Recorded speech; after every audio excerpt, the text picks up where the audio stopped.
direct from the web, it's Billy Masters Live. And now, please welcome your host, Billy Masters.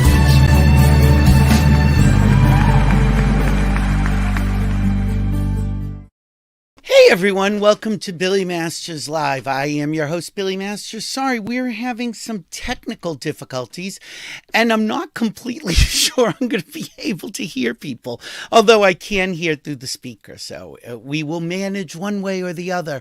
Today, thank God that's working.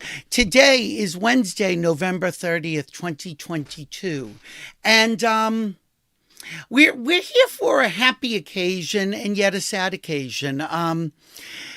I don't know. I guess it was almost a month ago now that a good friend of the show, good friend of mine, good friend of everyone who's on the show today, Leslie Jordan, passed away in a car accident on his way to work, ironically. And because that's the kind of guy Leslie was. He had some health issues that he wanted to look into, but not till he finished working. And let that be a lesson to all of you. Sometimes the show doesn't have to go on. Make sure you're okay so that the show can go on the next day. We still don't know exactly what happened, but it was the day of a show. And who did I have on? Oh, Ben Patrick Johnson and Gabe Lopez. And we were joined by my friends, the Lane twins, because we couldn't just let the day go by without acknowledging Leslie, who, again, was just such an amazing friend of mine, of the community. When people do ask me about him, I always say, if you saw him on screen, that's who he was. He was exactly what you saw is what you got. And, I just adored him. And so we wanted to do a fitting tribute. So how fitting that we're having technical difficulties. That's exactly the kind of show Leslie would want us to have. So as I try to figure out if I can hear, and I'm seeing there's something here. So what I'm going to do is I'm going to bring on my good friend, former mayor of West Hollywood, and a good friend of Leslie Jordan's, and I still will be able to hear you, so it's fine, but I'm going to try to fix my headphones. Good friend and husband-in-law, and go watch some old shows if you want to know what that means. John Duran is here. Hey, John. Hi, Billy. I love the intro. Thank you. You can hear me you're okay, welcome, right? John. You can hear me. Oh, and you got decent lighting. You don't know what his lighting looked like, so this is actually good. I want to start, and I'm going to put you full screen while I try to get the sound going, but I can hear you fine. Tell me how you first met Leslie. Do you even remember? Yeah, I do. Oh. So I was an elected official in West Hollywood for 20 years. Mm-hmm. But I've been clean and sober in 12-step rooms for 26 years. And so, life in the fishbowl, when you're a public figure, whether you're a celebrity on TV or movies, or whether you're a politician out in the public view, to have to be in recovery and to share your most intimate details about addiction and getting better can be quite challenging for people who are in the public eye. So when Leslie first walked in, and he was pretty open about his sobriety and his time in recovery, mm-hmm. He and I started talking immediately about, and he used to say, "Girl, tell me what it's like to be in the fishbowl and to be in recovery." And I said, "Leslie, I think I've learned some hard lessons. I'll tell you this, don't share everything." Right. Because when you're a public figure, people have their own opinions about who you are, or who they think you should be. And so we got to spend time, of course, in recovery, but he was also, more importantly, a West Hollywood iconic figure. He lived above Tender Greens in West Hollywood for a while. That's true. Which means that he was always at what we call Big Gay Starbucks, which was 2 blocks away. And you'd see him, this diminutive figure walking up and down Santa Monica Boulevard that everybody knew who he was.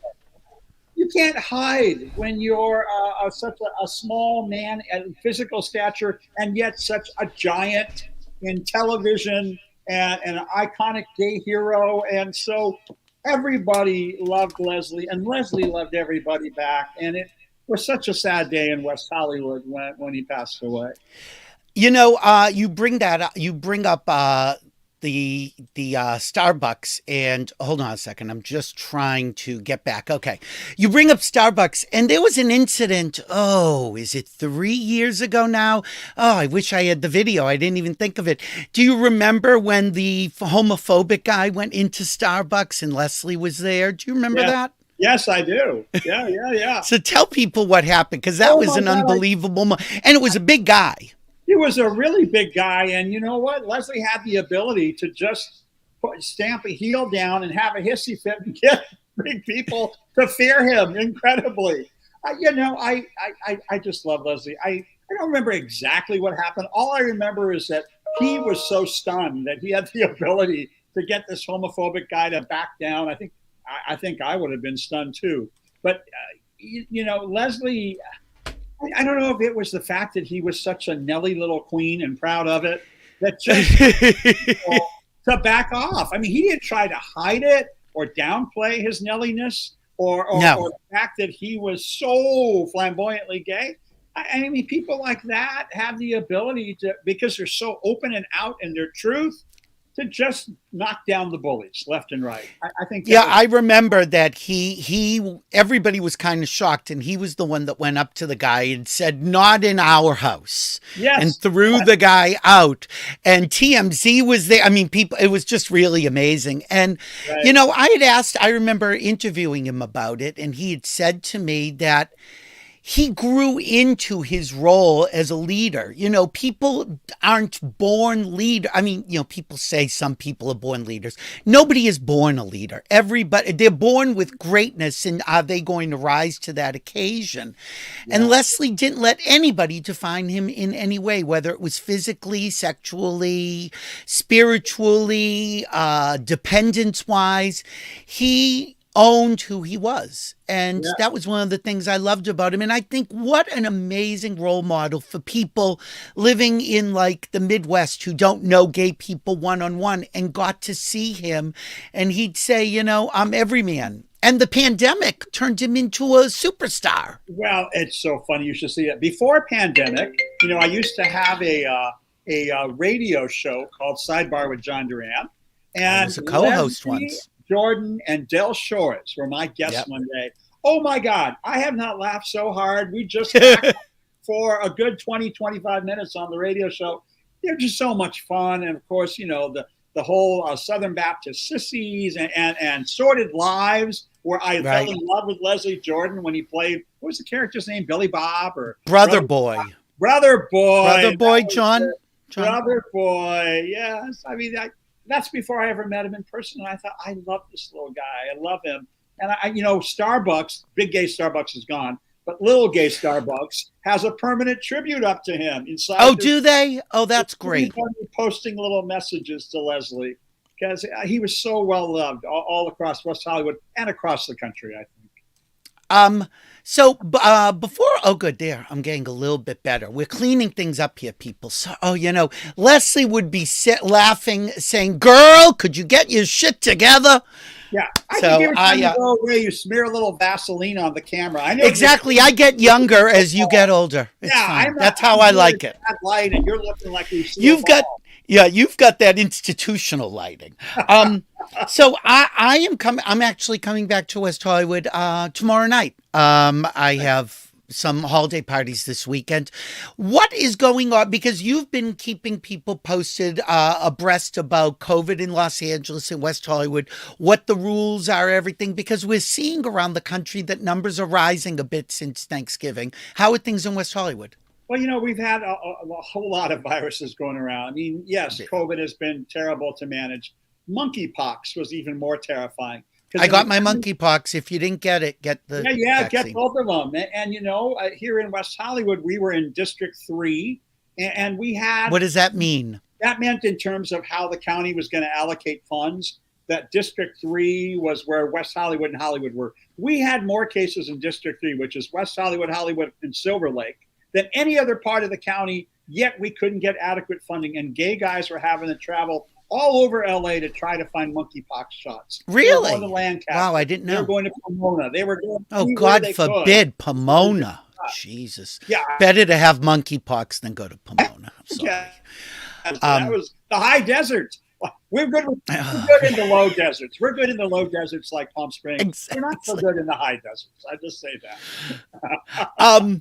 But are numbers okay right now in West Hollywood? How are things? Well, I think we've all just realized and come to accept we're going to live with viruses. We're going to live with HIV for the rest of our lives. We're going to live with COVID for the rest of our lives. We're just going to live with various viruses. I'm more worried about the headline hit. But we're not going to live in Pomona for the rest of our lives. So there is. or probably not. Here's your silver lining. Exactly. No offense to your listeners in Pomona or Lancaster. They're not watching. They don't even have internet there. It's fine.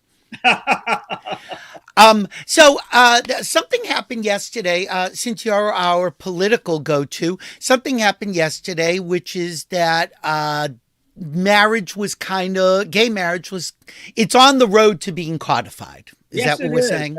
In the abortion decision, the Hobbs decision, Supreme Court Justice Clarence Thomas, who is a bigot, and married to a white woman who helped get people to the insurrection, but we're not going there. Marriage was outlawed until the 1960s, right? I think that's what he's going for. He wants to get rid of that shit. But he talked about reviving the decisions around same-sex marriage, around birth control, around contraception. He wanted to review them all so he could dictate this Christian fundamentalist view of what was allowed in the United States. So yesterday, the U.S. Senate, 61 votes. 12 Republicans joined the Democrats to pass it in the Senate. It now goes to the House. Speaker Pelosi is still in place for 3 more weeks with her Democrats. They're going to pass it in the House. It's going to go to President Joe Biden. Joe Biden's probably going to sign it next week. And marriage equality becomes the law of the land permanently by law. And Supreme Court Justice Thomas can just suck it because it's not going away. It's funny, you and I know this because we've lived through it all. When same-sex marriage was originally passed in California, immediately they tried to outlaw it. And I was hosting LA Pride. You also married me and your husband by accident, but that's by accident. All right, whatever, Yeah, but and the honeymoon was not by accident. Let me tell you. You made me a bigamist, Billy. You made me a bigamist. Look, at least one of us made him a legal spouse. Anyway, so I was hosting LA Pride, which I did for so many years, and we were trying to pass no on Prop 8, I guess it was. Yeah. And I remember being on stage because we were told, tell people to get out and vote. And I said, oh, you don't have to worry about it. They'll never repeal it. Because I just thought that I lived in a world where when something was passed, it's law. Just like so many women for so many years lived in a world where Roe v. Wade you took for granted. So we're now seeing that things are much more fluid than we ever thought. Yeah, they are. But I think with this legislation going through, marriage equality becomes more safely secure, along with protection for interracial marriage. I mean, you know what? Looking at the polling now, 2/3 of the country are with us. If you look back, isn't that amazing? We started this issue in the 90s. When those of us that created Equality California back in 1999 looked at the polls, only 1/3 of the nation was with us. Now 2/3 of the nation is with us. We're going to be okay. But it wasn't like we had to fight for it. We had to fight very hard for it over the decades. And again, I really believe it's generational because I have nieces and nephews who just kind of like, well, isn't that how it should be? Because they are brought up in a world where things are more equal and things, the bigotry is, I don't want to say it's dying out because that's so simplistic, but I think bigots are becoming more marginalized in the post-Trump era. Hopefully it continues to be a post-Trump era. They focus elsewhere. Anti-Semitism is on the rise, whether it's Kanye West that's true. Or Nick Fuentes or all the other Holocaust deniers trying to say that, baking cookies is the equivalent of Jews baking in the Holocaust. So offensive, so horribly offensive. Finally, even though Trump is dining with these guys at Mar-a-Lago, right, I know. People Isn't are that calling funny? Trump out for it, and the Republicans are finally saying something. Well, you have a little bit more hope than I do, but you are in the trenches and I always give you credit. I know you wanted to say hello to somebody, so let me just go down because I see Oh, God, now see, can I get down there? I can, thank God. I see Mr. Bruce Vilanch there. Oh Bruce, my God, my other unmute lover. yourself. It's my other lover, Bruce Vilanch. That's it, really. We go way back. Oh, and you've both gone way back with me, I'll tell you that. Numbers 2 locations ago. Hey, man. Hi, Bruce. Oh, so good to see you, Bruce. You too. Bruce and I are in a documentary on Studio One that's going to be coming Hello? out. Who hosted? Yes. I hosted. You're in the documentary too, Billy. We're all in the documentary. Bruce and I co-hosted. Yes. Yeah. That's right. We did that strange club that had become what was Studio One before. That weird club with the hanging trees and the cages was so strange. Bruce was up on the stage. He was in a throne. I was on the floor. It was like Donahue. John, onto the stage. It was weird. John, what is happening with that space? Because I know the club was torn down and it's going to be put together like a jigsaw puzzle. They took the building apart. It was built in sectionals. They took it apart. They put it in storage. COVID hit. Everything is stopped in that project. We don't know when, if ever, it's going to be put back up in place. But that's the current agreement with the city. Hopefully the new council holds that developer's feet to the fire and makes sure it gets rebuilt. Right. I refuse to discuss the new council. But John Duran, you will always be my mayor and my city councilor. Well, so thank you for everything you've done to West Hollywood. Bruce Vilanch for everything. It's so nice to see you. You too, Billy. All right. I'll sign off. John. I'll talk to you later. You guys later. Thank you. Bye-bye. John, just so you know, because I'm saving you, just because you're like the pinnacle of the show. No, John is backstage. Hi, Bruce. How are you, my love? I'm carrying on. I'm having a fine time. I mean, you know, in spite of everything, I wrote a musical with Dolly Parton, and we're you did. Going all over the country, and we will be in West Palm Beach for those of you who are. When are you doing that? December 28th for the week, the 28th through New Year's Eve, and then we do Pittsburgh in January, and then Dolly will unveil it in Nashville in May, and we'll be at Goodspeed next summer and Ogonquit, and we're lining up bookings now. You know, they book a year ahead. They book the crazy business, if no one has mentioned it before. It's a crazy business. So that's what I've been doing. I mean, I go around and fluff it up each time. You're good at that. Viagra killed that career, so I had to do something. We're remembering. So I'm happy to. We're remembering Leslie Jordan, and so I'm curious because I don't actually know this. When did you meet Leslie, and under what circumstances? I couldn't. Well, I probably sorted circumstances, but I think it was actually sorted live. So it was that kind? Yeah, I think I met him when I saw him in the show. I believe that was it. But so it was something like 20 years ago or more. But we became, you became friends with him immediately, and we had many adventures together. We had we dedicated a private booth at Swinging Richards in Atlanta.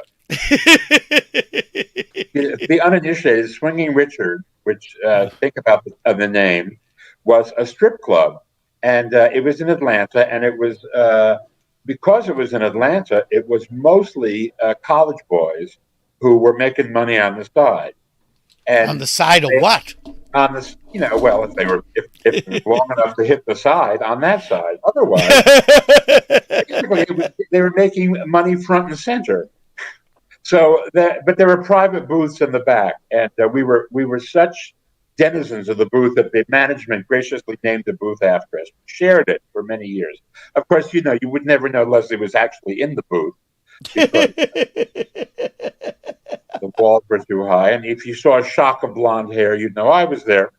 But I have many, encounters with Leslie. But my personal favorite, because it was so bizarre, was there was, all over the country, there are AIDS charities and gay political organizations. And Leslie and I both did benefits for all of them, in addition to being the Grand Marsha of a whole bunch of pride parades. Sure. But there was this, an AIDS charity in Tulsa, and there were these two very wealthy guys who were a couple and invested in Broadway shows, which is how we actually knew them. And they had a dinner party for the high rollers of Tulsa, the people who had given them the most money. And they flew us in. And it was 2 tables of 8 in their formal dining room, actually in the living room. It was a massive stone slab mansion that they have. And Leslie worked one table and I worked the other table. In the middle of dinner, we switched. And we were the reason that people flew in. We were like, I don't know, dessert. And it was, I thought, I would read about Jennifer Lopez getting $1 million to go to Dubai and do her act, and twerk for somebody. So for their bar mitzvah, although maybe not in Dubai. And I thought, oh my God, I'm entering the ranks of people who were flown around for benefits. As it happened, I entered one rank, and that was it. And here's a photo of the two of you. My God, that may be that night. I'm not sure. Be. Wow, look at the Prince Valiant hair on that one. Wow. And I was much heavier then. I'm actually thinner now. That was right. That was before Celebrity Fit Club. Well, before Celebrity Fit Club, but I lost 31 pounds, but I found them the next month. So it was progressive weight gain, but that was some years ago. Anyway, yeah, we go back. I'm amazed you found that picture. I don't know what it's from. But, well, we're always working over here. Even though the technology goes, somebody's doing something here. And we should mention it's World AIDS Day tomorrow. So for people, right. It is a day that we remember. What better? She who has raised millions. So she was so flattered when they chose her birthday for World AIDS Day. Oh, I didn't know that. Yes, I don't know. I doubt that. I'm sure they didn't, but no, but it's funny. I wouldn't rule it out. Considering who was behind it, I wouldn't rule it out. What has it been like, when you heard that Leslie passed away in this accident? I mean, we were all so shocked. I mean, I can't imagine what your thoughts were when it happened. I was shocked because it was violent. But I assumed he'd had a heart attack or a stroke or something behind the wheel and lost control.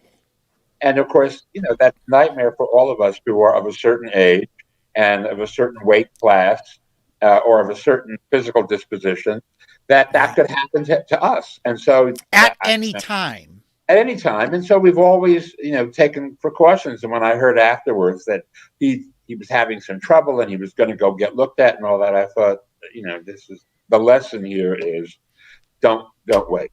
Take a day off. My embryonic will live without you for a day. And because Mayim, of course, is Hebrew for water. So it's like, she'll always have some. She's probably retaining some as we speak. So that is the lesson. So I suppose you can say in a large and ridiculous way that he did not die in vain, because I think if people hear what happened to him, they will apply it to themselves, and they could therefore go on to have longer, more productive lives. But obviously it was. On the other hand, I thought, well, he probably went very fast, which is something you also think about as you get older. Like, really, wouldn't I like to have a peaceful sort of demise? Wow. So I don't know if it's that exactly, but but with Leslie, I thought all the things. The saddest thing was that he was at such a pinnacle. I mean, he actually for the first time had enough money to buy a condo. He was isn't that funny? At 62 for the first time. It was all fabulous. And of course, you can't find anybody who didn't love him, because he was so lovable. He was out there. He was unapologetic. He was who he was. And I think probably he made that decision early on, that there was no way of hiding who he was, and there was no way of being anything else. Right. I mean, when you're 3'6", you're not going to be 6'3", no matter what you do. So I admired that in him, that he said, "Okay, right. I'm grabbing it," because it took me a while to get to that. Really? Yeah, sure. When I was younger, But it was also a different age. It was pre-Stonewall, and people just didn't say, "Hello, it's me, Mary." It was you didn't come out. It was everything very, very secret society, and I was willing to play that game. And then, of course, I evolved. Leslie was out there at the beginning. I don't think he Yeah. ever that was ever. Well, as he says, he came out, of the bus at Hollywood and Vine and just said, "I'm here," and that was it.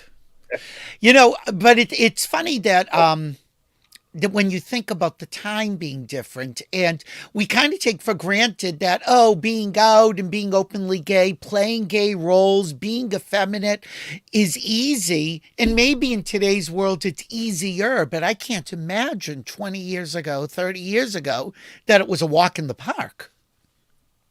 Well, there weren't those roles. I mean, there were a few. I mean, there was a difference between playing those parts and living that life out openly. I mean, Charles Nelson Riley and Billy DeWolf and Edward Everett Horton and Richard Simmons and a whole lot of people took on those characters, but they never revealed their own sexuality. That was just never Paul Lynde. That was never a part of any of it. We all felt was that the audience that would get it got it, and the audience that didn't matter. It was funny anyway. It was funny to them, because they saw a stereotype or they saw something else. They didn't associate that actor with it necessarily. They probably did, but again, that wasn't spoken either.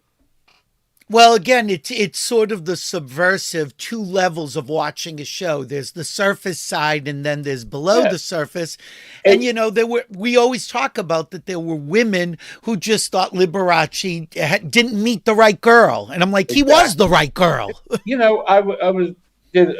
Wrote for Paul Lynde a lot, and we did a show when he was on hiatus, and it was like a vaudeville show that he started, and part of it was a Q&A, and he would come out in a gold lame caftan with a cigarette in one hand and a cocktail in the other, and they would ask him questions. And inevitably, some woman in the audience would say, "Are you married?" And he would always look at her and say, "Lady, do you live in a cave?"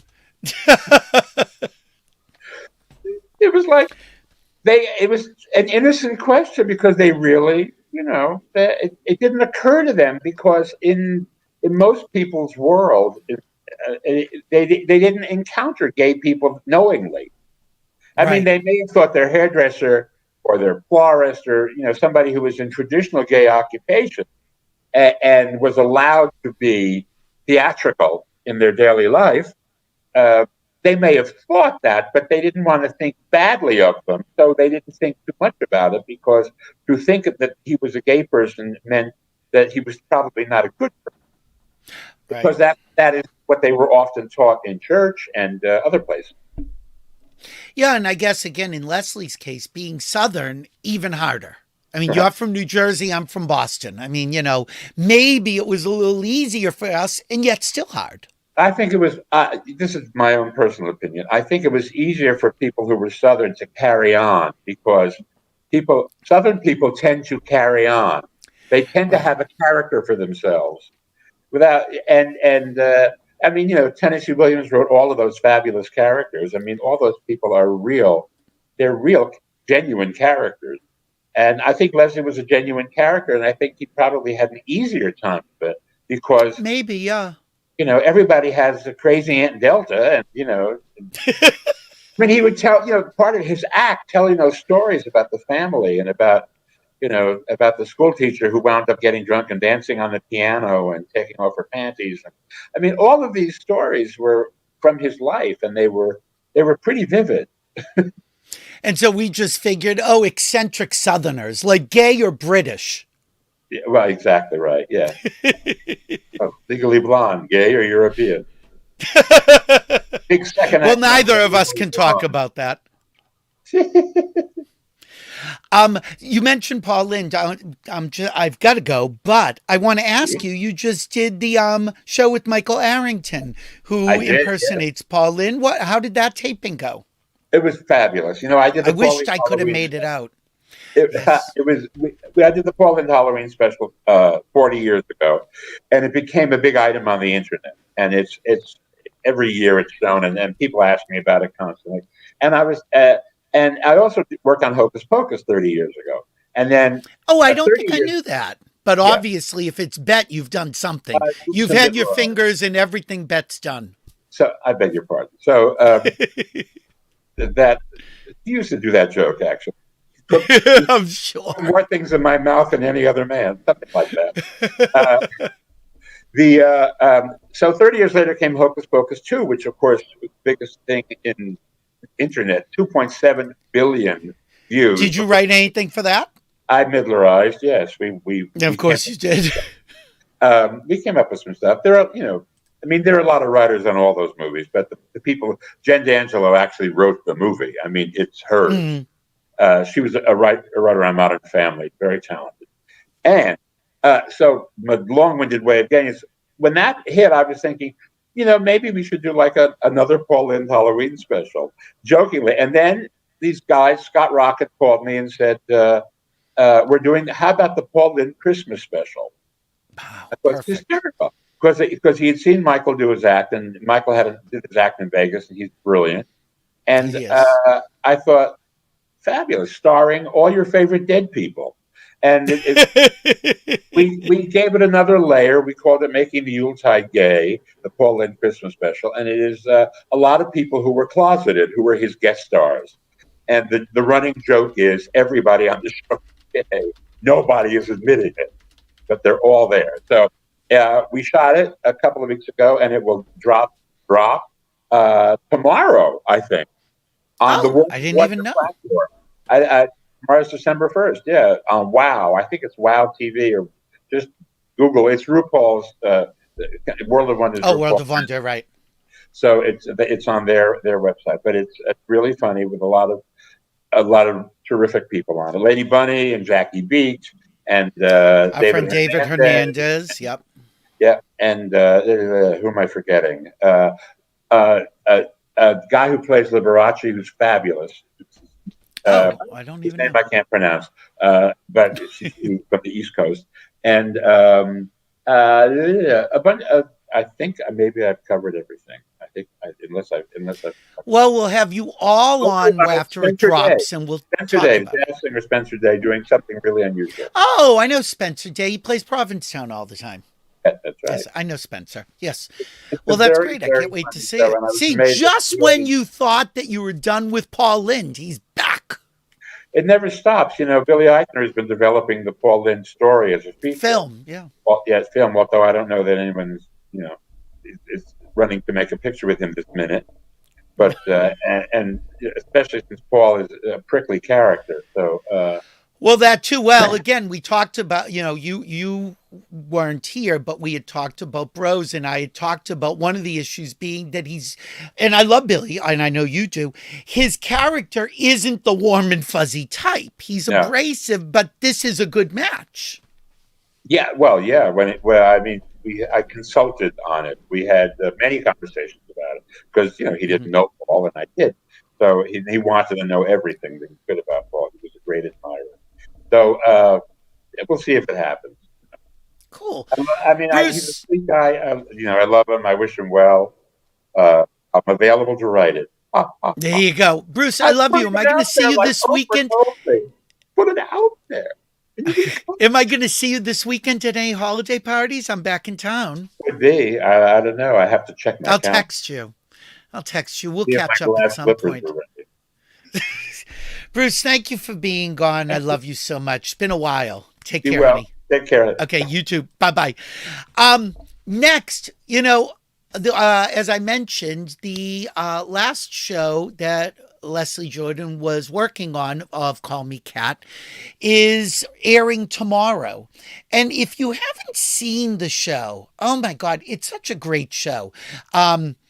And he has a love interest. And I have a clip. I know I'm probably not even supposed to run this clip, but fuck everybody. I've got a clip. This is from the last episode that is already, so it's already aired. It's not like I got something that was embargoed. He is You just watch the clip. We'll explain it later. Here we go. Listen, I gotta be honest. Going out every night is killing me. What? I know you're kind of a party animal. True dat, as you kids say. And Queen Victoria is too, but, well, Jalen is more of a homebody. His idea of a good time is an Aperol Spritz and a couple episodes of Love Island. Fake tans, real drama. Sign me up. Thank you for understanding. Please. I'd be happy doing anything with you. Me too.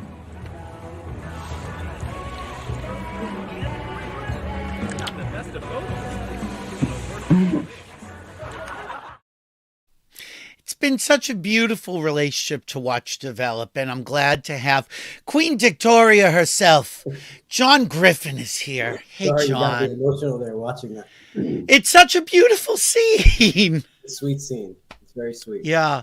And we should just point out that, you know, he meets this larger-than-life drag queen that he knows and worships and admires, and then gets to know the man behind the drag queen, and this beautiful relationship develops over a very short period of time. Like, what, 4 episodes? Yeah, I mean, I'll end up appearing in 4, but together it seems like much longer, but it was supposed to be much longer, you know. Sure. But this episode airing tomorrow, Thursday, On Fox at 9:30. on World AIDS Day. Yes, is sort of the most significant of the 3. I'm actually not in drag in that episode, but it's the Call Me Cat's Thanksgiving episode, and we have a really, really sweet scene that sort of was going to be the jumping off point for the rest of the storyline,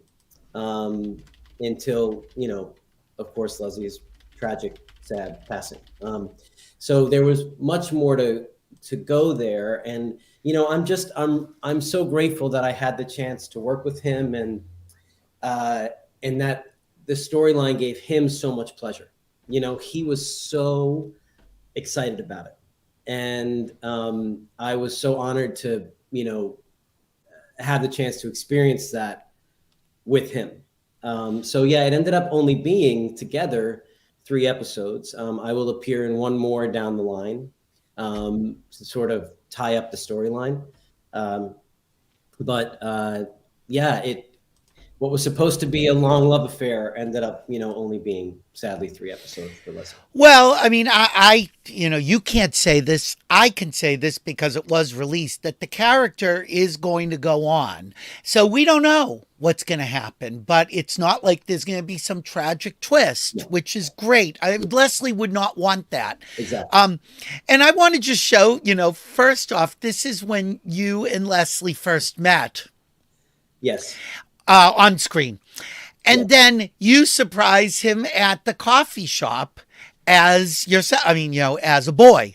Yes. And so, and we got, and the minute you walked in, I said, who's that hot guy? And before he said it, I went, oh my God, that's Queen Victoria. Like, you just, I mean, I know enough drag queens that I know good cheekbones. So, so what, you know, my first question to you, because I've looked at your background and you've done an awful lot of diverse work. So have you ever done drag, personally, professionally, ever? I have not, Billy. On a walk-on in a scene in my acting class 15 years ago, I put on a bad wig, some lipstick, and a pair of heels to walk behind somebody in an acting class. It was like part of a Really thing. And that was the only time I had done drag. But, you know, and a shout out to my friend Anzu Lawson, who's an amazing recording artist, actress, stand-up. She's fantastic. I was going to pass on this audition because I really thought that they were going to hire someone from RuPaul's. And I'm also a producer, and I was coming off a producing job that was very toxic, and I was exhausted. And I was just like, I don't know, you know, and I'm a singer, and you have to sing in the audition. And she said, absolutely not. They need your heart. You know, you're a singer, you know, you can do it all, and you're an actor, create a character, you know? And so it's an acting role. And so you know, and luckily I have been training as an actor for a long time. And so I created a character, you know, and the writing in the show was not that different from the audition. The writing is really good on the show and so fun and so sweet. And so I just went for it. I hired a makeup artist, and I was lucky enough to get the role. And it's been really just so incredibly rewarding. And I feel so, just again, I try to stay in gratitude about this experience with Leslie, because otherwise it's too sad to go the other way. Clearly. And I'm just so grateful that I had the chance to work with him, because, I also, Bruce was just talking about coming out. I came out very late, and not that long ago. And so, so when I, if you would have told me even just a couple of years ago that I would not only get the chance to work with the amazing Leslie Jordan, but that I get to play his love interest on network television, I would have been like, that's impossible. But it wasn't impossible because of people like Leslie, because of people like Bruce, who paved the way for, people like me. So even though I only met him, 3 months ago now, I feel like I've known him for so much longer, because I used to look at his work like in Sordid Lives and on Will and Grace, and I would think like, how is he doing that?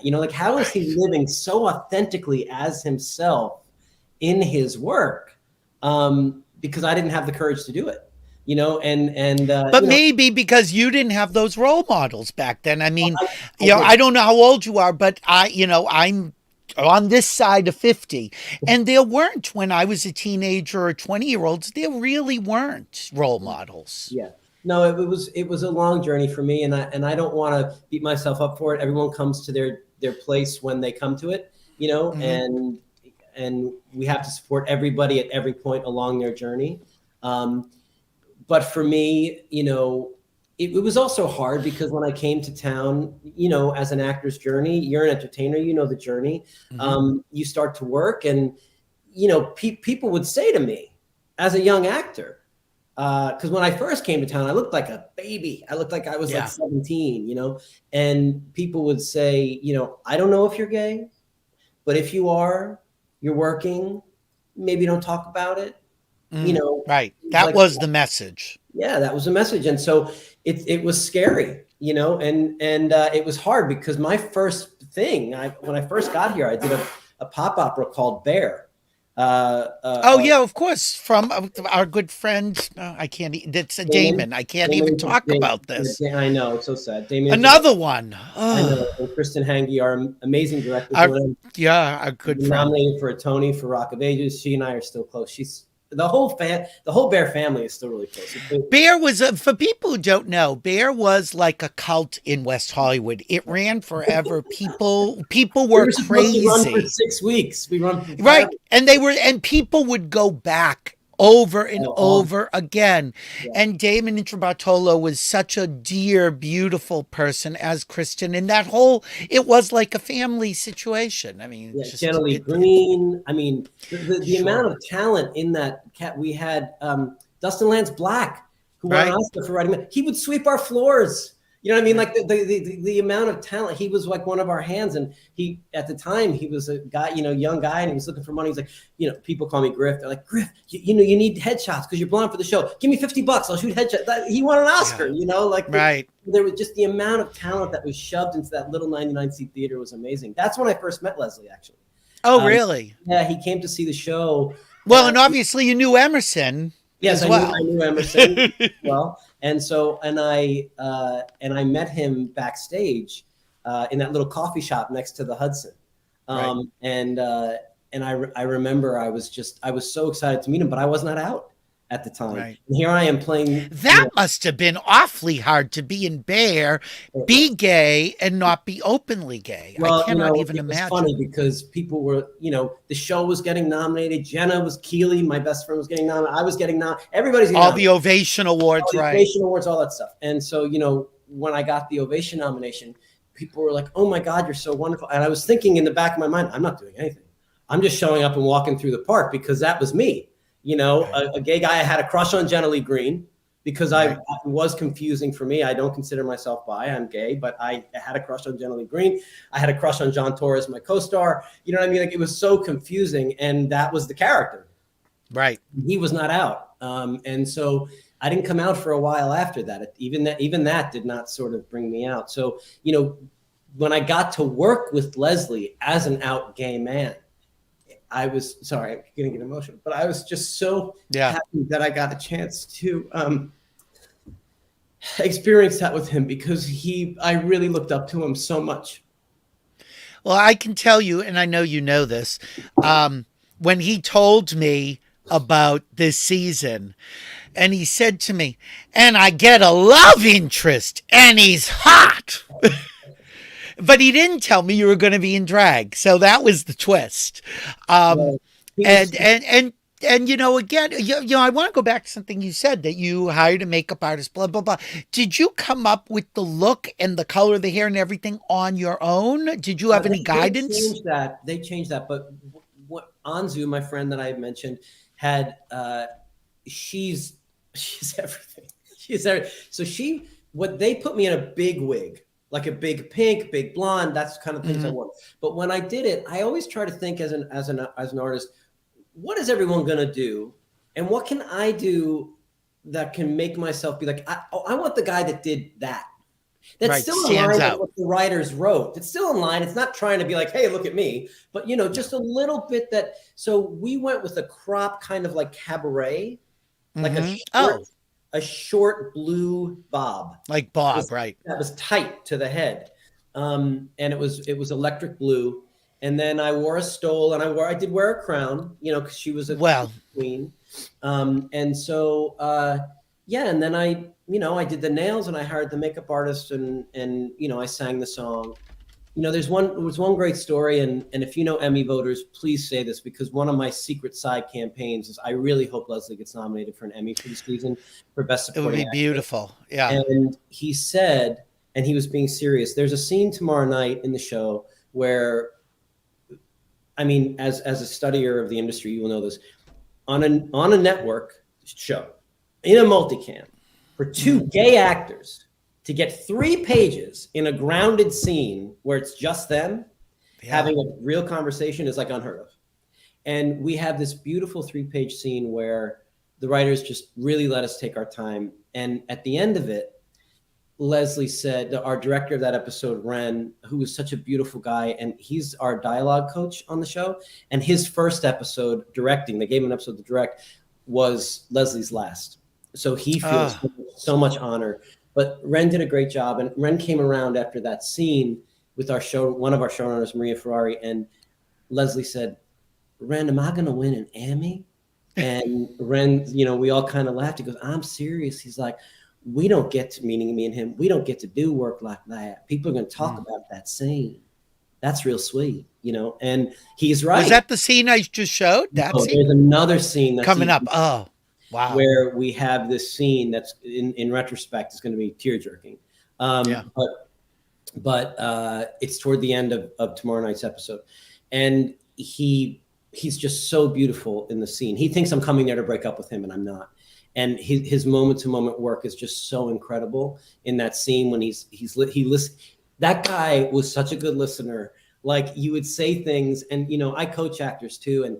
And a lot of times, like, people will wait to say their line. You know what I mean? They're not really listening. They're just kind of waiting. And Leslie, in the middle of this thing, I said, I dropped the word boyfriend, but I still have a lot more to say. And his whole face changed, you know, in the middle of, as I was talking, which is how it's supposed to be, of course, in life. But he was such a great actor. And I think people, you know, sometimes underestimated him because he was so funny. They didn't see what an amazing actor this man was. You know, he wasn't. And versatile. I mean, that's what I really love, and that people don't know. And we're going to talk to Varla Jean Merman very shortly, who appeared off-Broadway with him. I mean, that's the thing. He did live. He did stand-up. He did drama. He did comedy. He did drag. He sang. I did an album, for God's sakes. No, he's incredible. He was incredible. And, you know, in a way, you know, touching on something Bruce had said earlier, while it's sad and unbearably sad, but also on a personal level, because it reminds you of your own mortality, that anything can happen in a second. Yeah. That's what I haven't been able to get past, the randomness of it. I mean, if something had happened in an extraordinary situation, maybe I could have dealt with that. But this could be you just driving to LAX. I mean, I have to tell you, though, my brother said something to me that was my older brother. He's a wise guy, and he said something really important, and Bruce touched on it too, but he was at the height of his fame and he was doing amazing. He just bought this condo. Right. But what a way, if you have to go out, go out on top. Yep. Yeah, that's what I was getting to. Yeah. And he said the funniest I mean, I don't know if he could. I mean, yes, if he had been in an Oscar-winning movie. Well, he was the Help. Thank you. Yeah. I mean, that's the other thing, we forget the versatility. So, I mean, your brother's right. It that is the only thing that got me through it, is that if he, and with the height of social media, if he's gonna go, this is how he would have wanted to go, and everyone talking about him. Yeah, and he was so excited to tell me about his condo. And I know you have to get to the next guest, so I'll make this quick. It's okay. But he said, it was my first day. And the thing about Leslie is, Bruce said this, he takes you in on day one. Like day one. He was like collaborating, all this stuff. And so he said, oh, honey, I just got a new condo. And I said, oh, well, you're so busy, you must have hired an interior designer to help you, He goes, oh, honey, yes, I had to. Because if it were left to me, it'd be all tea kettles and plaid. Just tea kettles and plaid. That, he had me on the floor from day one. I was like, that is, and he says it with such a straight face. Well, because he was so authentic, again, as you go back to, that's who he was. And, And can I just say, you are a delight. We don't know each other. I reached out to you. I would have reached out to you anyway, because I had seen the work you were doing, and I'm like, who the hell is this person? It's been beautiful work. I'm really looking forward to seeing tomorrow night.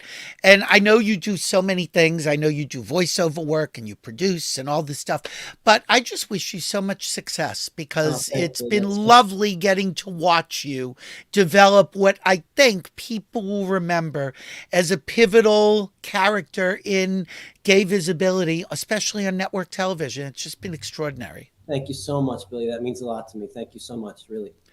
And thanks for taking today. People don't know. I mean, we actually had to negotiate times for this show. For everybody is so busy. So the fact that you took the time, I just really thank you so much. No, thank you so much. All right, have a great day, Billy. Thank you so much. Thank you, John. Bye-bye. Oh my God, and he's so cute. My God. All right. Anyway, well, I'll call him later. Anyway, my last guest, the late Varla Jean Merman. If I were going to end a show, there's no better way to end the show than with Varla Jean Merman. People don't know about Lucky Guy. I just want to show some pictures. This is Leslie Jordan off-Broadway with this cast of boys. Wait, but then we'll get to, hold on. Look at Miss Varla Jean Merman in a wedding dress. There's so many pictures. I mean, I found all these great pictures of you guys. I'm going to stop showing pictures. I have to go to get rid of it. Hold on. I could use it as a scroll. Oh my God, now look, it's John is back. Anyway, please. And Varla Jean Merman not only appeared off-Broadway with Leslie, friends with Leslie, toured, appeared on stage doing stand-up many times with Leslie, and of course, a good friend of our show, and I haven't got to talk to him since his unfortunate Tic Tac incident. Ladies and gentlemen, Ms. Varla Jean Merman, and a way that people don't normally see Varla. In my car, I know. And unshaven, scruffed. No, now I am shaven. I had to work last night, so I'm shaved. Oh, did you? Where'd you work? Yeah. Well, I'm filming something for a Christmas show I'm doing on Sunday, a big benefit, so I had to film some things. So I don't have my lighting. I just got to lay back. That's all right. You're in the car. You're fabulous. So can you tell me, I've started this way with everyone, how did you meet Leslie? Because I don't know this. Well, I had met him a couple times when he had performed, I think, in Provincetown. But then we had a friend in common, Dave Morgan, who was managing him kind of at the time. And I was performing in Palm Springs for Dave, and that's where Dave is located. And they got me to open for him in several places. I think Kentucky was one of the first ones, in Oklahoma. Oh, really? All these kind of southern cities. It was very funny. And I would open for him. And, it was amazing. I mean, they called it a double bill, but who are we kidding? I mean, he was just, and he, like John said, he was the same exact person the day he met you as he was, the last day you saw him. He just always just acted like you were best friends. There was no attitude or any craziness. He was just so kind and wonderful and caring, and and just funny as hell. He was always so funny. Again, nobody told a story better than Leslie Jordan off the top of his head. I mean, we're funny people, but that puts us to shame. Yes, constantly. I mean, and he loved the boys. You know what I mean? It's so funny. When we were doing Lucky Guy, we shared a dressing room. And I would come in, and there'd be some handsome guy there, and he goes, "Oh, John's a dancer." And I'd be like, "Swing?" And I thought in the show, he goes, "No, it's Swinging Richards." So we got to talk about Lucky Guy, because you and I got to know each other around that time, but I never saw it because it closed prematurely, as we say in the theater. Yes. Yeah. Oh my God. So it was. Tell me. I mean, we can't even explain the plot because it's so ridiculous. But just say who you were playing and who Leslie was playing. I played Jeannie Janine, and I was a big country music star, kind of like a Dolly Parton. And I had one hit song, and I would sing it like 10 times in my concert.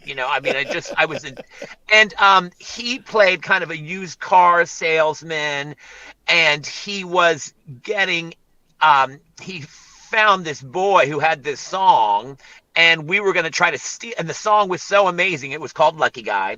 And from this young upstart, and we were going to steal the song from him and make millions. And I was going to sing it. And so we were kind of like a Boris and Natasha, remember, from Bullwinkle?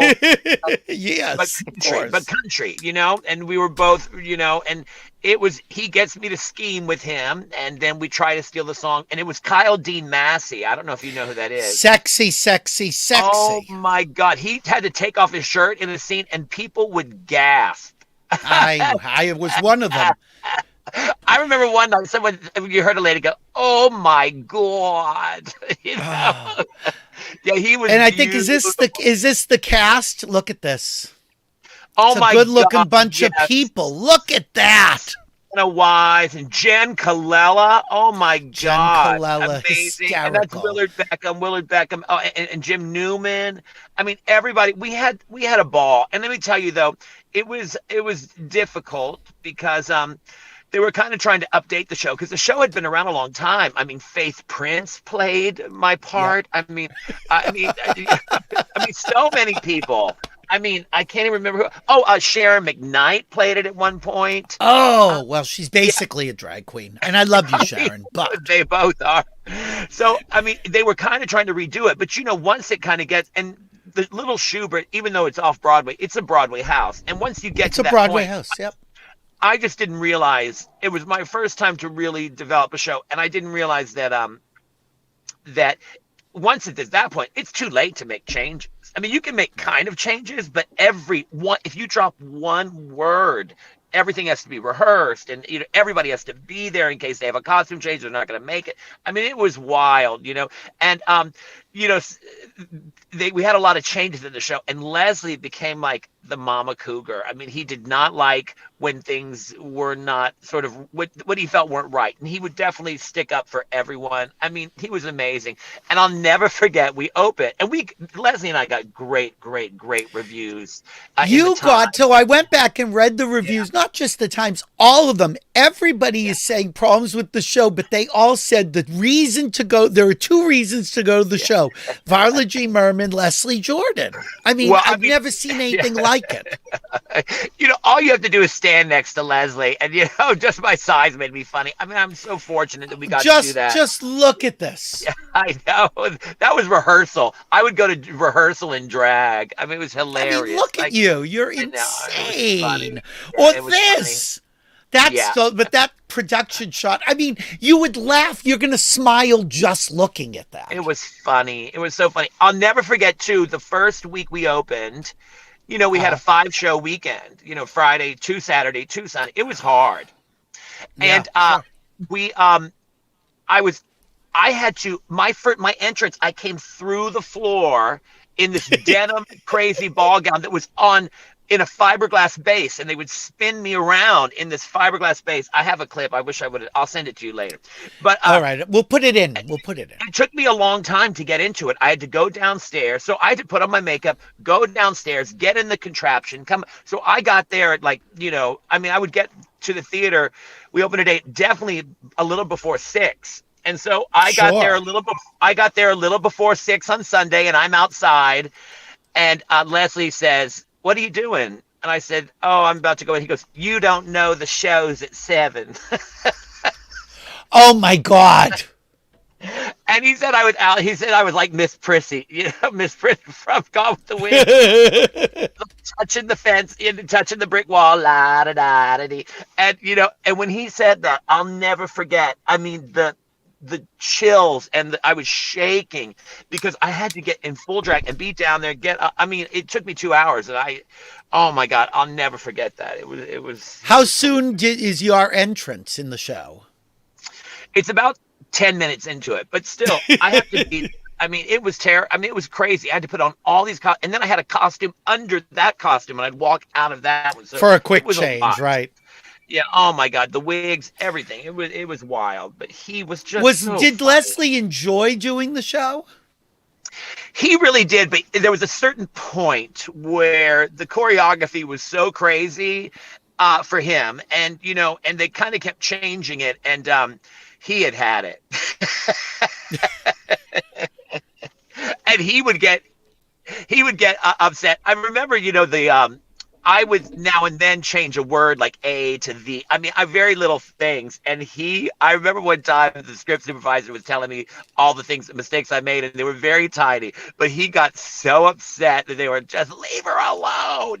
It was so funny. That's why I say he was like a mama cougar. He took care of everybody in that show, all the actors, and kind of was our representative, when anything was just a little, and every Broadway show, every show is, a lot of work, and it gets out of hand, but he was kind of like our Norma Ray, you know what I mean? In this week's column, and, it's been all over the news that this week, Jinx Monsoon made some news that she is going into Chicago not to play Mary Sunshine, which you did, right, and which many people have done, but Mama Morton, the first guy to play Mama Morton, at least on Broadway. Perhaps in a prison production, a man played it, but, on Broadway. Oh, go ahead. How long ago were you in Chicago? Because I know you toured. You went to that video of you going to, is it Japan? Japan. Oh my God, that's so long ago. I joined the show. I think it went to Broadway in '96, December of '96 or something. And I joined in like '97 as a second understudy because Jeff Levelholtz, rest in peace, and David Sabella played. Oh yeah. Oh, did I lose Varla? Where are you, Varla? Varla, come back to me. Yeah, okay. Oh, hold on. There she is. Calling me. Say you're very. I was a second understudy, and so that was like '97. But I texted Jinx this week, and I said, "Oh, now we're colleagues." But what Jinx done is unbelievable because extraordinary. This isn't like Nina West or something, who is amazing playing, who's a drag race playing, but a drag character. She is playing a part written for a woman. I mean, it's amazing. I mean, it's great. Nina West, don't get me wrong, that's amazing. He is like really like. But this is otherworldly. Yeah, this is just so different, right? I mean, this could open other doors for her to play other parts that are, she could play Roxy next, well, she's more of a Velma, but Well, it's funny because it does bring up, and we've talked about it so many times, should gays only play gay? Should straights only play straights? But this opens up that if you can play the role and you're the best person for the role, it doesn't matter what, who, anything. Right. And it is exciting. I mean, it's just, I'm so excited for, I can't believe this. And, they may have really, this could kind of change things in a way. I mean, that just cast who can play the part. I mean, I even texted her. I said, are you singing it in the same key? And I'm sure she is. Jinx's voice is so insane that, it's probably in the same key, Yeah, she and Bendela, they're doing their Christmas tour because I was trying to get them. And as a matter of fact, they're going to do a live stream literally 2 blocks from my parents' house where I am right now. How? I don't know, but that's what's happening. When you would play with Leslie, just regular stand-up, was there a difference in working with him in a show where he was himself versus playing a character? Leslie was exactly himself on stage in his club act. He was the same guy on stage that he was at dinner telling the same story.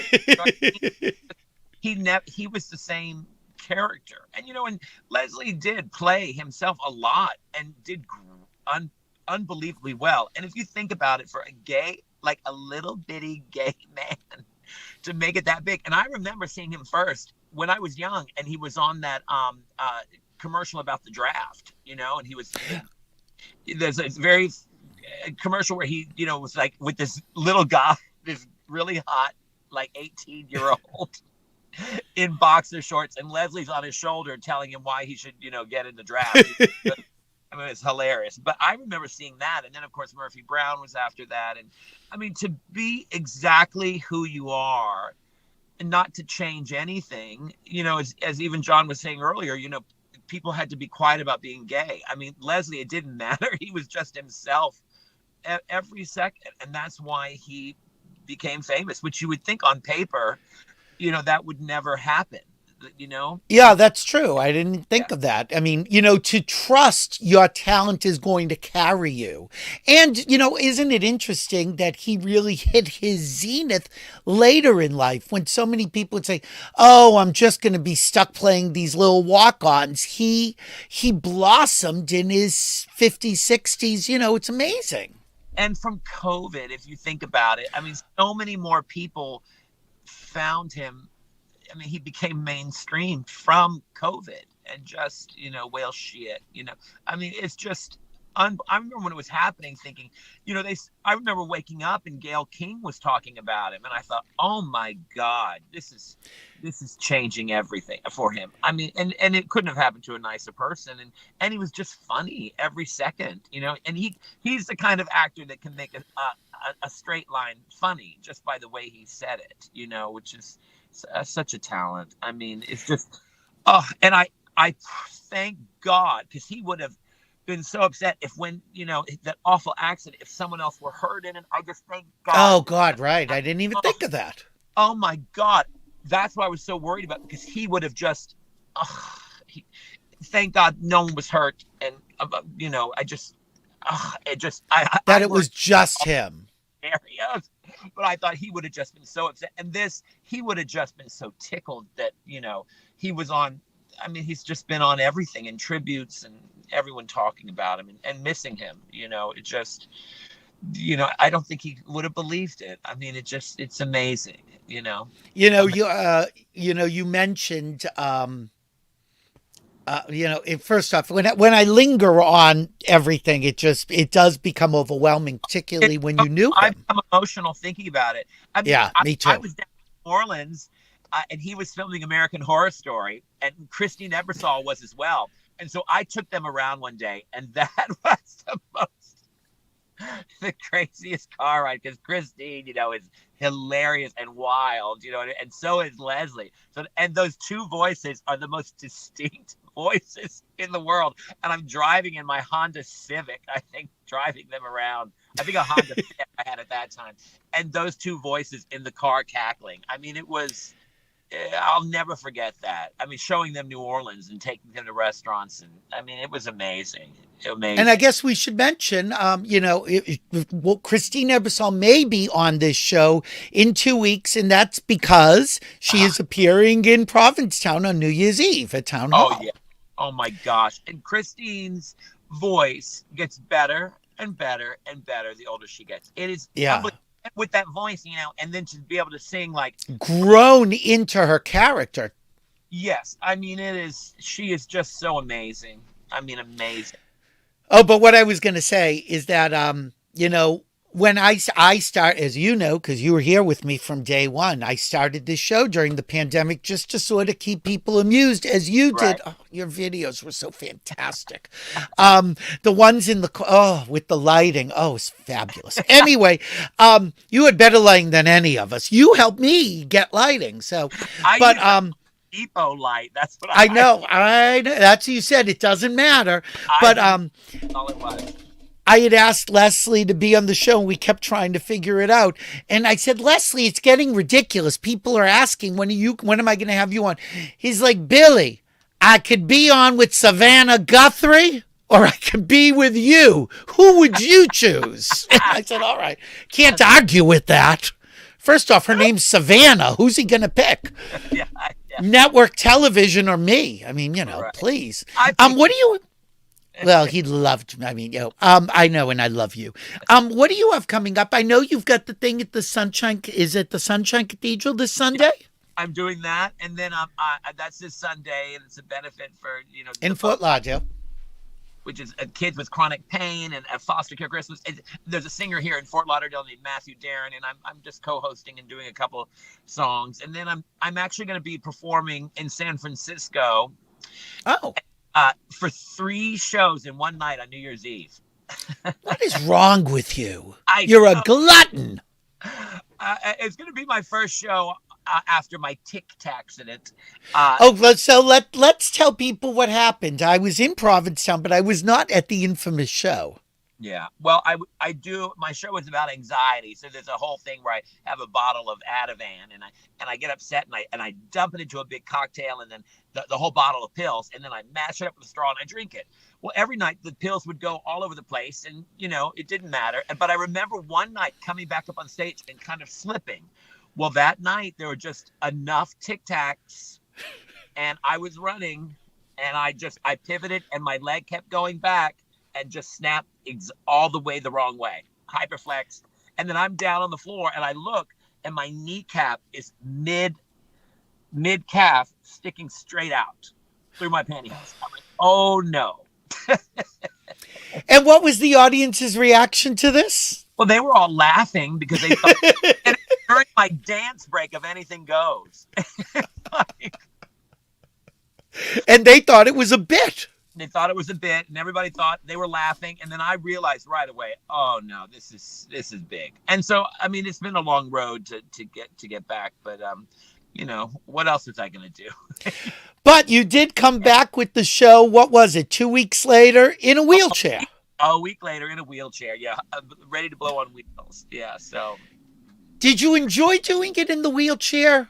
I mean, because you're such a funny person. You and I were texting each other bits of like what you could do. When something bad happens to you, it's like brilliance takes over you. Well, I sat there in the hospital room that night and I just thought, I thought the show's over, everything's over. And then I thought, oh my God, what if I just did the show in a wheelchair? And and it worked. Actually, I think parts of the show worked better because it centered me more, which is something now I try to do at times. I'm a very, frenetic performer. So sometimes being still and, that whole Anne Margaret thing where you talk softly, make them come to you. I mean, that's sort of what it did. It made people come to me, which was very interesting. But, I mean, that's what you do in showbiz, right? The show goes on. Well, you do. We've got so many comments. I don't know if this is for you. Let's see. Ask him if he remembers the guy dressed up in the tuxedo for Bobby Calliothi and Tiffany Jones, 5 minutes to Showtime. Was that you? I Is don't that know if that's me. It just came in like 5 minutes ago. Tom, you're gonna have to tell us what this is about. I don't know what this means. Oh, well, there you go. People love the show today. Thank you so much. I love. I'm sorry, I was late. But I love listening to it, and it's just, it's just. Well, can I tell people what you were texting me while it was going on? Yeah. You had texted me. I was said, well, we'll get to you. You get to you. And you're like, don't rush. I'm enjoying the show. You were driving because I'm watching you driving down. Where are you? You're in Fort Lauderdale somewhere. I'm in Fort Lauderdale. I love it. I know. Well, I'm going to be back down next Monday. I'll be in town Monday for a week. So hopefully we'll get to spend time with each other. Run my show by you. Oh, nothing gives me more pleasure than brainstorming with you, because it's one of those things, and you know this because you've worked with so many talented people, is that you tend to like the synergy. You're like topping each other. Like, what about this? And then this, and then this. Oh, if anybody can add a joke, I'm taking it. Varla, I adore perspective. You always have a fresh perspective, and it's after the show's usually up, and so sometimes when things aren't working, you're a third party. You can look at that and fix it. So I adore you when you come to the show. Well, I know I've said this to people, my favorite thing is to go to the show at the beginning of the run when it's still being worked out, because you always will say, okay, I need an idea here and I can see it. But then I like to go back later and see how it's all come together, because you always take things even a step further than my warp mind would think. But, and getting back to Leslie, that was an amazing thing about Leslie. He didn't have things written down or scripts. I mean, ever. He just would wing it. I mean, and some nights, if he were more emotional, I would notice this. Depending what mood he is, it was a different show. He would stress different things. If he was upset about something, sometimes the show could be a little darker. And I found it really interesting that it wasn't like whatever's going on in my life, I go on stage and then I say the words. I mix it up, but I'm doing a script. Leslie would just pull whatever out and say a new story. I mean, we never knew when he was going to end. Oh, no. And he would say, and I'll get back to that. And somehow he always did get back to it. I mean, it's amazing because like me and like Miss Coco, my dear friend, we are very sort of scripted people. And he just but you go off book too, depending on what happens. Yeah, but his was totally different jokes every night in the same story, different ways of telling it. But it always worked because he was such a storyteller. He wasn't saying it word for word. He was telling the story, and it was. Thinking about one of the times I saw him at Alibi, as a matter of fact. And I had met some very cute boys. Somebody Leslie would have bought sneakers for, guaranteed. And because that was Leslie's big thing. He'd say, oh, when I'm in town, all the boys on the boulevard have new sneakers.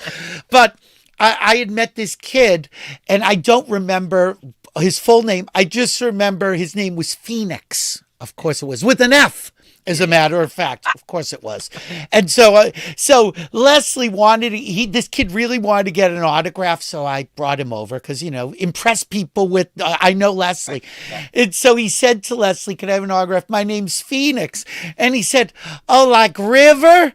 And the kid said, there's no river in Phoenix. And Leslie turned to me and said, oh, you got a smart one. And so fast. I mean, you and I, how we love this. Anyway, I adore you. Thanks for joining us. And we should tell people that, again, we miscommunicated with time, and you're like, look, I'll do it from the car. I'll do whatever you need. And I love that you're always there for me. I really appreciate that. I apologize. But that's okay. That's right. And I will see you next week in person. All right, see you next week. All right, thank you. Thank you, sweetheart. Bye, Varla. Oh, and where can people find everything about you? Oh, varlajean.com. I got a lot coming up. I'm actually I took the fall off because of my knee, but now I'm gonna be everything is rescheduled. I saw. Yes, already. Cool. All right, I will see you soon. Thank you, my love. Thank you. People, thank you for sticking with us. Oh my God, now the lighting's looking okay. Although my hair, well, it is what it is. Anyway, thank you for watching Billy Masters Live. As I said, can I even say it? All right, I think. I don't have my calendar in front of me because, I'm going to put the glasses on. And Kenny will get upset, but, that's how it goes. Where is my calendar? I think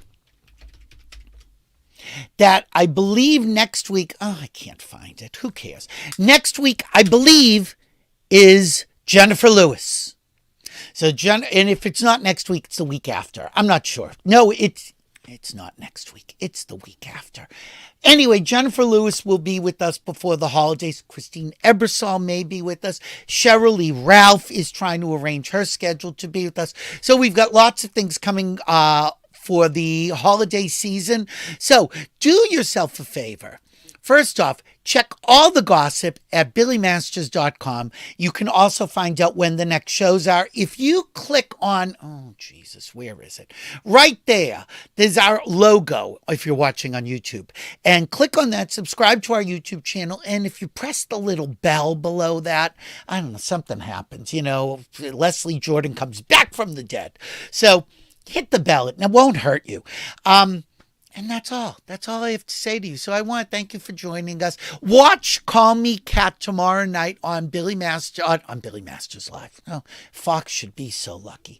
On Fox TV, 9:30. It's a great show. And it's Leslie's last appearance. And now that John has told us about it, I'm really looking forward to it. So watch that tomorrow night. If you don't know, because if you're watching this later, it was on Thursday night, December 1st, World AIDS Day. Bette Midler's birthday. But if you missed it, you can see everything online whenever you want. Thank you for watching Billy Masters Live. Of course, I am Billy Masters. And by all these technical things that went wrong, you know that if we're here, we're live. Take care, guys. Bye-bye.